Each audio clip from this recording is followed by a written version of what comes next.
when I was starting off in my career, and there was somebody that I admired so much, and he was crushing it financially. He walked really fast wherever he went. I love that about him. But on the flip side of it, he could crush it in business.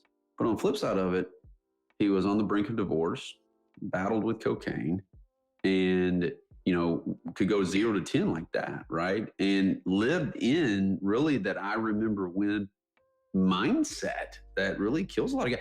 But at 21, 22, when you are addicted to validation and you care what other people and other men think so much, you kind of emulate. It's the law of the mirror. Maxwell talks about that a lot. And so those lines get blurred and skewed. And I get questions all the time. It's like, well, is the School of Man there to teach me how to be a man? Here's the million-dollar question. How do men like us reach our full potential and grow into the men we dream of being while taking care of our responsibilities, working, being good husbands, fathers, and still take care of ourselves? That's the question, and this podcast will help you with those answers. My name is Brent, and welcome to the Fallible Man Podcast. Welcome to the Fallible Man Podcast, your home for all things man, husband, and father. And today, my special guest is Cole Rodgers of the School of Man. Cole is helping men change their lives with his program that is so much more than physical. Cole, welcome to the Fallible Man Podcast. Man, Brent, I appreciate it, brother. I'm extremely grateful to be with you today. And I look forward just to our conversation because at the end of the day, your mission is my mission as well. We can have impact on one man, his family, and leave the world a better place. Hey, then we're doing our job. Absolutely. Cole, I never do big introductions because I get to research everybody before I have them on the show. So in your own words, who is Cole Rodgers? Wow, that's a question I have not been asked on a podcast yet, and I love it. So you're coming out with the heat, my friend. Who is Cole Rodgers? For one, I know myself. That's the greatest gift that any man can give himself. But for two, I'm a man that has a stand. I'm someone that seeks freedom every single day. I'm the man that my wife Ashley dreams about at night but gets to wake up to in the morning. I am the hero and the father that my children need and the man they deserve me to be. I'm not a lighthearted man. I'm a lion-hearted man. I'm secure enough to show the world my flaws, but fierce enough to attack them head on. And I will make mistakes because I'm a perfectly flawed man, but I'll own those mistakes and suffer the consequences like a true man will. I'm a leader, whether it be one or many. I'm called to lead. I've learned to hold others lovingly accountable like a true leader would. As a man, my spirit is unbreakable. And my mind is an iron cage in which I only hold the keys to. When you look inside my soul as a man, you'll see a warrior phoenix with fire in his eyes and ashes dripping from my wings of rebirth because I'm reborn daily. Due to my 1-second contract that I have signed and own, I strive to live and never exist because existing is easy, living is harder. I am a man that takes my everyday responsibilities to the 10x max. I am one of those guys that is going to constantly pay it forward, help liberate others like I have been liberated because freedom is the greatest gift we can give ourselves. And if I can just change one life and just one life, then and leave the world a better place, and I've done my job. That is my ethos as a man, Brent. For never having to deal with that question before, that was incredibly well put together. I can tell that you, doing research for the show, I was looking through your website, I was looking through your social media, and I was impressed with the School of Man ethos, and we'll get into that in a little bit, but it's obvious where that really comes from. That you value that. Yeah, that's where that comes from. And I don't want to get off course by any stretch.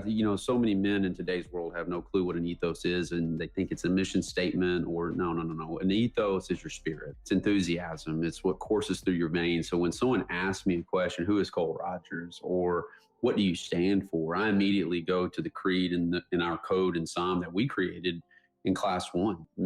Collective men created that ethos, but it's one thing to have it on paper, right? You can be a Navy SEAL all day long, but if you're not living that ethos and you're not the standard, you can talk about it all you want, but you got to go be about it. And understanding too, this is something that I get into a lot, that you're a perfectly flawed man, and it's okay to admit that. You got to own it. You got to do something with it. You don't play the woe is me or victimization card there. My ethos is my shoreline. I mean, it is definitely when I'm on the road, I'm traveling, I'm speaking, I'm working across the country, and you're put into that situation, maybe at a bar, maybe you're in a business setting and you want to overserve yourself a couple of times, and there might be a pretty girl at the bar. I mean, you are tempted, men are tempted every single day of our lives.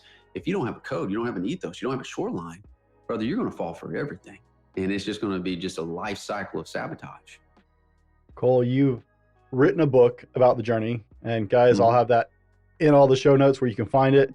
It's a great read. It's an easy read, but it will get your attention. I promise you. You guys know I always read a book before I talk about it on the show. So Cole, you've written a book about the founding of School of Man and that journey. Yeah. You have a podcast called School of Man Alpha Talk with Cole Rodgers that you can find on all the big podcast areas, guys. My brain is fried today. I'm sorry. It's all right. Apple Podcasts, Spotify, the whole 9 yards. But and you have the gym that you work out of with the School of Man. There's a home for it. But tell us in your own words, what is School of Man? Yeah, our mission is to create better men by helping each man focus on what matters most. And our vision has always been since day one to be the most impactful organization for men, not necessarily the largest, because it's important that as a man, you meet him where he is in his life. And at that place in his life, you help him 10x to whatever level he needs to go to. And School of Man's made up of so many different men, and that's the way it should be. If you want unreasonable results, you have to become an unreasonable man. And we foster that type of environment. And that's how we founded it in class 1, 4.5, 5 years ago, because we were disenfranchised. And there's nothing wrong with the men's groups today, but there's just a lack of results that are being produced. And unfortunately, a lot of them have fallen victim to political speak and being very timid and telling men what they need to hear versus what they want to hear. And we're a mission-based organization. And what I mean by that, Brent, is that there's always new starting lines in our life. And there's not, you start for 12 weeks and then you stop. We answer that question that all men are looking for of what's next.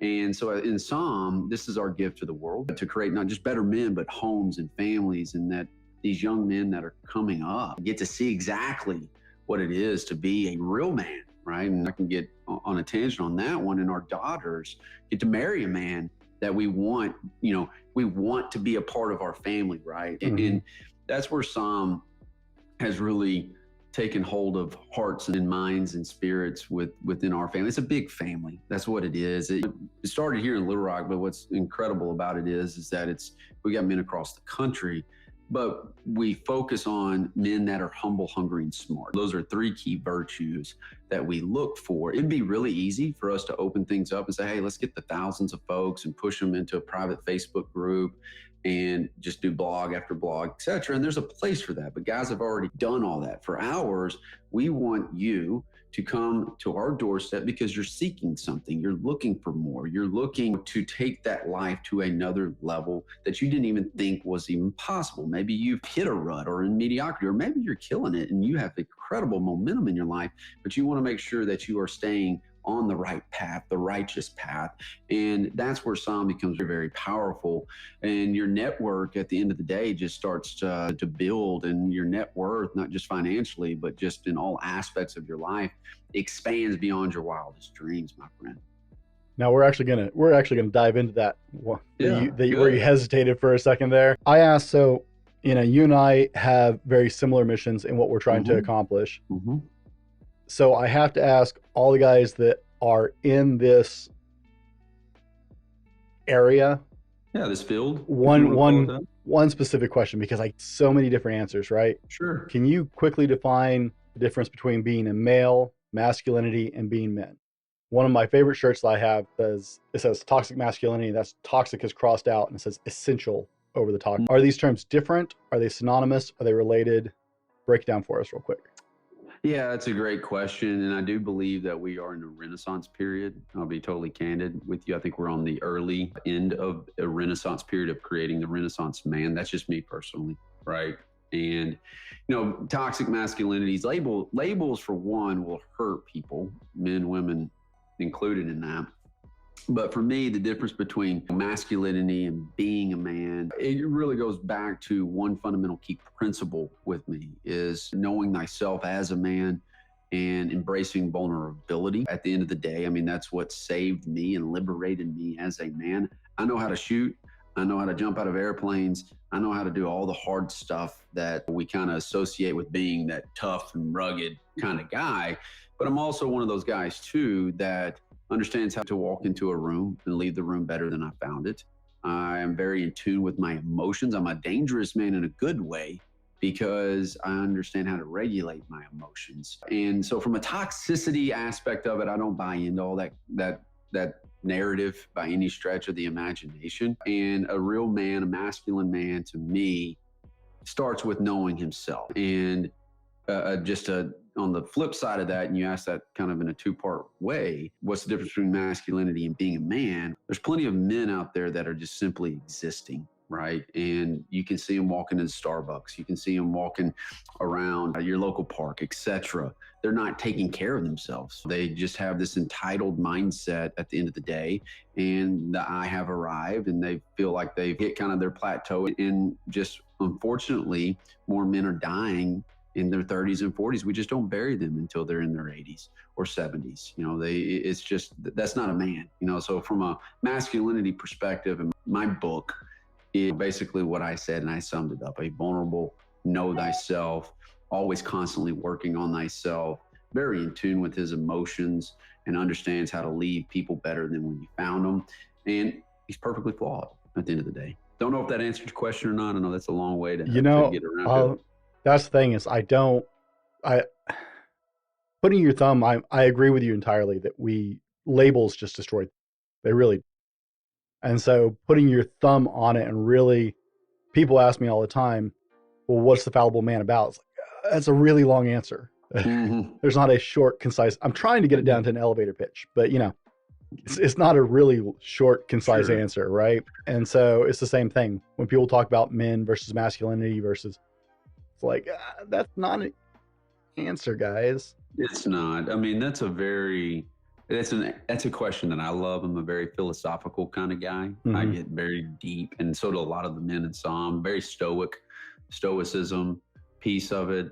And I think too that, I even put it in the introduction of my book, right? Like we're taught to emulate, certain characters in movies, and we forget that they're acting, right? Like they're simply acting. Don't get me wrong. I mean, I like watching Yellowstone and Rip Wheeler and that type of stuff, but you kind of get when you're growing up, and I'm 38 years young, you start to develop identities at such a young age as a boy and as a man on who you want to emulate. And I'll give an example. Like when I was starting off in my career, and there was somebody that I admired so much, and he was crushing it financially. He walked really fast wherever he went. I love that about him. But on the flip side of it, he could crush it in business.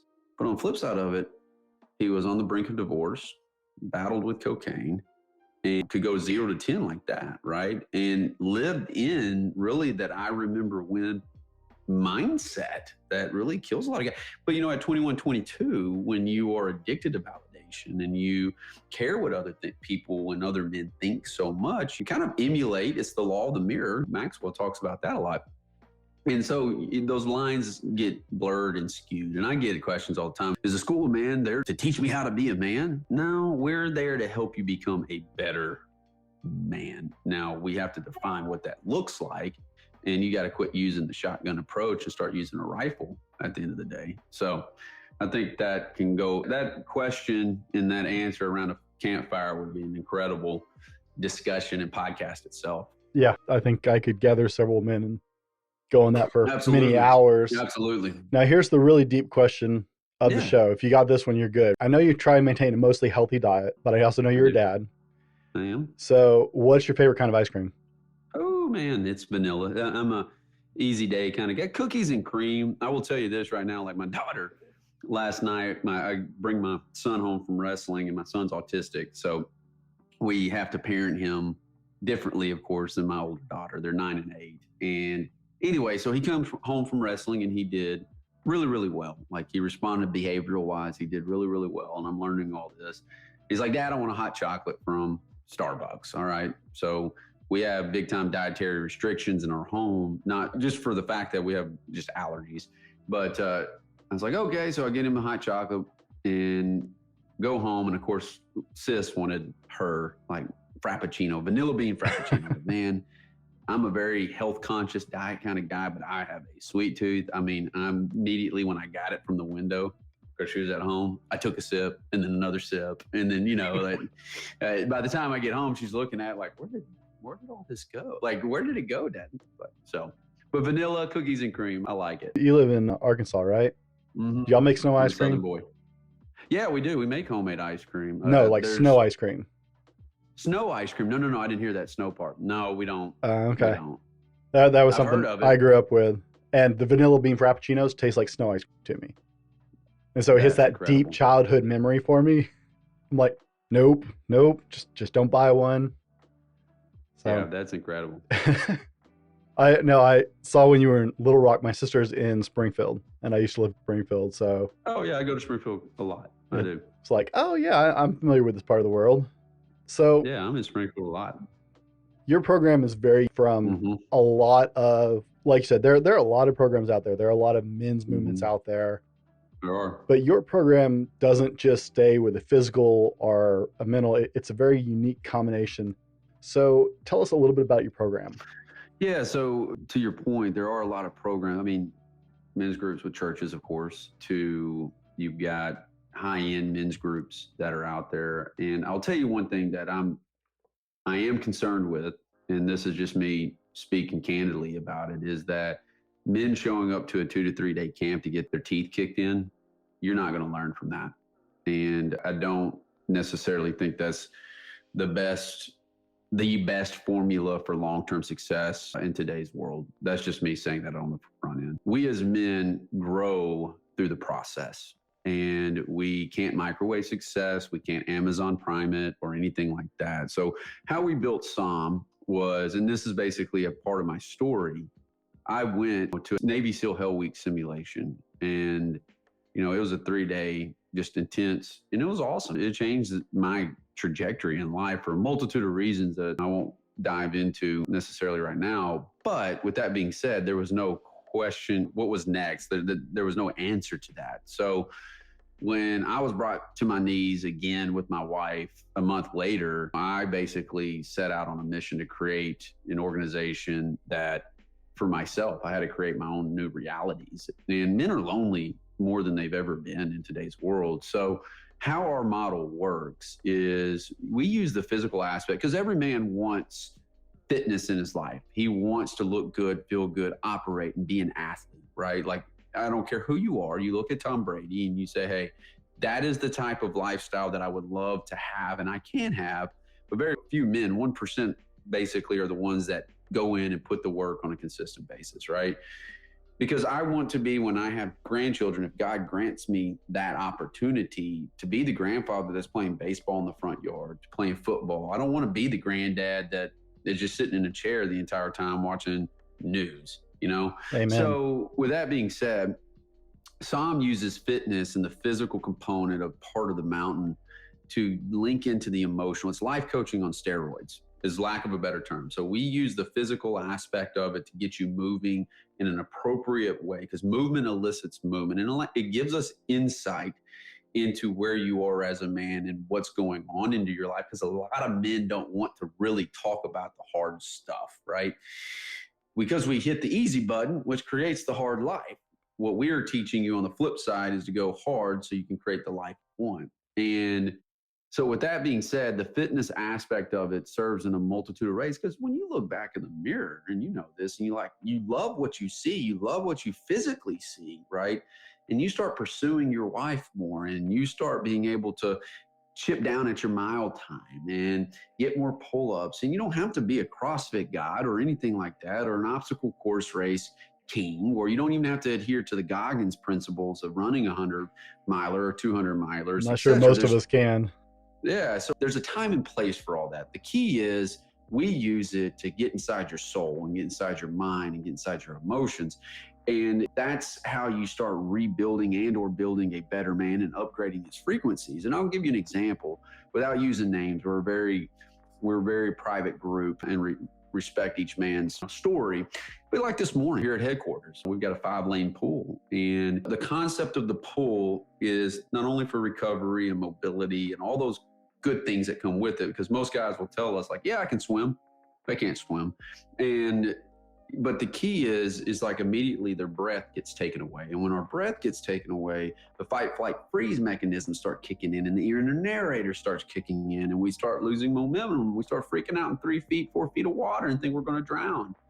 But immediately on the pool deck, what I can see as an instructor, one person in particular days was struggling, and it wasn't physically, he was struggling mentally, emotionally. So what do you think we did? The theme for this week and this month in Psalm is about momentum. And he slipped up this weekend. I could catch it, right? Like I could catch it like a Jedi Knight. So that's what we spent time connecting on that and talking through that. And he was so disappointed in himself that I could just see it. I could just see it, and so could the other guys. So through our process, the fitness serves in a multitude of ways. It's ultimately getting men closer to freedom. It brings men closer together. The shared suffering and adversity is extremely important to the vulnerability and developing true brotherhood, not artificial brotherhood. Men that suffer together grow together, and that's just the truth. And that's how Psalm really got its start. I mean, it was very much, I knew the link to help men become more vulnerable goes back thousands of years. It goes back to that key aspect that the most elite teams operate on. And then from there, our certified instructors, because ours is very much a process. It's a very much jiu-jitsu model. You go from that red shirt freshman phase, which we call at School of Man University. We're getting to know you. You're getting to know the culture, the ethos, the history. That's very important to us. And we can start developing those profiles, send you through our Enneagram program, et cetera. And then in the event you want to move up and you want to progress, then you go to our first phase and you earn your white shirt. And you get a subset of instructors, you get a new curriculum, lesson plan, and that will last anywhere from 6 to 8 months. And it's all about knowing thyself, because we can't help you if you don't know thyself. In the first place, we like to start is the subtle art of caring without caring type of mentality, because we care so much about what people think. Like this morning, I had men box breathing, and at the very end, I had them doing ohms. And I looked at them when they opened their eyes. I said, "Why do you think I did that?" And they said, "Well, just for us to get in harmony and relax and, just clear out the monkey mind." I was like, "No, I did it because some of you," and they all rose their hand and said, "Some of you care way too much what people think. And when you were ohming, you were thinking the whole time, like, this is stupid. This is weird. This is crazy." I was like, that in and of itself is where we need to go to work. So that's how Psalm works. It's a very progressive, trust the process model. And we do have our crucibles that are very valuable, but we'll never open them up to the public. We won't do a 3-day event for 12 grand. And, you're going to come through our process because we can't microwave anything. And I'm not going to adhere to that. Don't get me wrong. We have 2 to 3 day camps and retreats, et cetera. But the whole goal is to get a man through our process because it's proven and it works and it upgrades men in all aspects. You started School of Men because you needed to create your own new reality, what you said, right? You need to create your own new ecosystem to be in for you to be able to thrive. Yep. That is not why you continue taking something to this level. In your School of Man ethos, you say a man is driven by his why. So you created this, and you could have stopped with you and your initial friend who were holding each other accountable and really started the foundation. Adam Pratt. Right? Why build this thing? It's a great question. There's been plenty of days my wife has asked me that more than once and says, "What are we doing? Like, what are we doing? Where's the money? Where's the, like you're spending so much energy right now." And man, there's been plenty of days, especially early on, that I wanted to shut it down. Plain and simple. It'd been really easy to say, "Hey man, we've done some great work here, but I got to open up a new chapter in my book." But I'll be honest with you, I need it more now than I've ever needed it before. And because me entering in Psalm now, I'm entering it at a different level of my life. And we've got it to the place to where my command is decentralized. And so many of us get caught up in the how. I'm a very big proponent of who can help me get there. Who can help us all get there? Who can have a fabric of this culture? I'm a big culture person. Like if you have a poor culture, that's why employees leave. That's why people leave organizations and teams, et cetera. So with that being said, it's one of those, it's just when you see a guy have a light bulb moment, or he's bawling his eyes out, and his wife and him are reconnecting, and he is completely just done a 360. Just those magic moments that just, they pop up at the right time and fill my cup and my energy. And then you start seeing men get involved in the organization and pay it forward, because that's our model. It's like a farm system in Major League Baseball. And they start getting to experience that, and they're paying it forward, and they're helping other men grow. And you get to see their face smile on just the impact that they're having, man. I mean, we can't stop this now if we tried, and we're not going to. My key is that it can't die with me, you know, and that was recognized a couple of years ago. And that's why I brought in some outside influence to help us, just things that I'm not that good at, that I'm weak at. More structure, more operations, more programs are on the horizon. And because at the end of the day, my wife looks at me now and she says, make sure this is still thriving when Landon's 18, 19, 20. Make sure, you know, so, and we look at it like that. We look at it at 100 years, 200 years, 300 years, and we're not fixated on the dollar. Like, we're not fixated on like that will come. The financial aspect of it will come, and we all look at ourselves as investors and into the whole process. Because ultimately, my big picture goal and why here is we're going to employ over 1,000 men in this world that are going to work inside this organization, that are never going to, they're going to feel like they never worked a day in their life. And they're going to be doing God's work at the end of the day. So sorry about that. How many men have been through school so far? Oh, goodness gracious. Like I said, we're not into quantity. Right now, active in Psalm, we've got 151.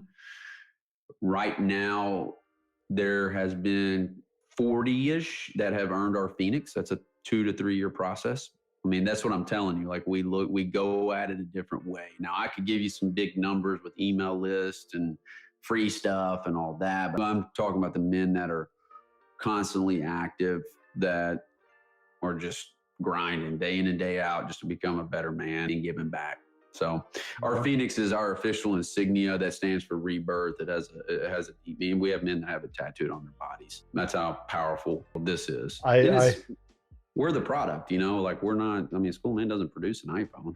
I understand the value of, I love the fact that you guys have a challenge point for your graduates. Mm-hmm. As a guy who spent some time in the military, I deeply, deeply value how important those are for men once they hit a certain place. Yeah, man, they're important. And we have a process with our Warrior Box system. You know, everything's earned in Psalm. It's not ever given. And you have to hit missions in order to earn it. And you're going to be held accountable. That's the crazy thing. None of us knew each other before this whole thing. That's the cool and crazy thing. We are a big veteran company, meaning like we are 501c3 side of the house. I mean, that's where we spend a lot of our time employing special operators to help us in some of our crucibles, just to get them back to doing things that they love, and it's changed their lives too. But yeah, we have three key insignias. I mean, we've got the humble warrior, liberated warrior, then of course the Phoenix. And the Phoenix is board voted on, and it's on a body of work. And it's just, you know, rebirth happens every March. We had Rebirth 2.0 in March, and it's just, man, if you cannot get moved for rebirth, then you don't have a pulse. I mean, that's just how powerful, because these guys have been on the journey, you know? So, Cole, one of the things I love about School of Man is you have a set ethos. I wanted to share that with everybody. That is, a man is driven by his why. A man runs to the sound of adversity. A man commits to taking action. A man does not make excuses. A man chooses integrity as his value of choice. A man vows to renew his 1 second contract daily. A man is not a shitty teammate. A man is a servant leader. A man embraces change, and a man embraces legacy. And I love that you guys have really defined that out, and these are values you hold on to with the School of Man. I think that's just incredible. What is a 1 second contract? Everybody asks me that question, and really where that comes from is we have 86,400 seconds in a day. And in class 1, the OGs, the founding fathers of this organization, were founded because the reason why I created it, during my experience during the Hell Week simulation, my teammate died at my feet. So it woke me up in understanding mortality motivation. So your 1 second contract is, we have no clue what's in store for us. We have no clue when the second's going to be up. So you better live and not exist, and you better pay the rent every single day. So that's what that means. It's just a wake up call. Sorry about that. Forgot my computer was dinging. In chapter 3, you talk about a man named J.C. McDaniel, and he changed your life, whether you realized at the time or not, forever, right there. When he said, Cole, you need to unfuck yourself. Your life wasn't going where you wanted it to, and you weren't making the best choices. And it's an incredible story, and guys, you need to go back and read that. I'm not going to review the whole chapter, so you guys have to actually go back and read the book. But how does that advice apply to men on a broader level? Because I think it's actually really sound advice.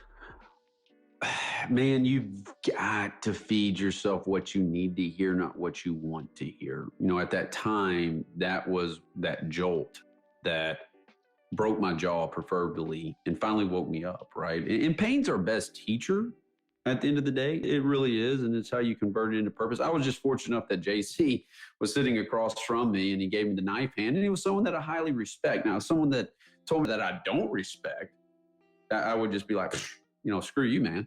But it was exactly the medicine I needed at that time, and it's something we dish out constantly in Psalm. We do, because we don't care about your feelings, plain and simple. Feelings are bullshit, and if you let them, they'll kill you at the end of the day. You have to understand how to use them in the right way. But with that being said, there's a lot of time, you know, the wake-up call is important. I mean, if you're, I see it all the time in the industries that I work in. Plenty of guys make 6-7 figures, big-time money, but they're just getting smashed on 2-3 day golf trips. And it's just like, bro, unfuck yourself. What kind of life are we trying to live here? I mean, this isn't a Playboy mansion type of lifestyle. No, we're here to do work, right? We're here to do work. And that's what I needed at that time. And it's something we use constantly in some, and it's there to hit you square in the ego. So a lot of guys are going to be like, no, screw you, man. Screw you. No, here's the deal. I'm feeding you truth. And the truth freaking hurts. Plain and simple, it hurts. So, well, as a culture, we've moved to a point where we believe that pain is bad, and we shouldn't be uncomfortable. I saw you do Spartan races. I'm a fellow obstacle course guy. Yeah. And one of the things I love about Tough Mudder is their slogan of "Get comfortable being uncomfortable."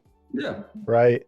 I love that saying, because it's so counterculture at the moment of what we think people are doing. So in chapter 17, you said something really profound, and I think it sets aside a defining mindset of men who are mentally transitioning from that I'm just a guy to I'm going to be a man. And that's, if not me, then who?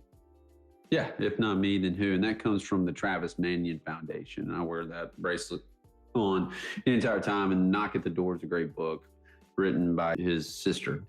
But anyway, if not me, then who is a great reverse engineered question. Like, I mean, I was put on this earth for a reason. God created me for a reason.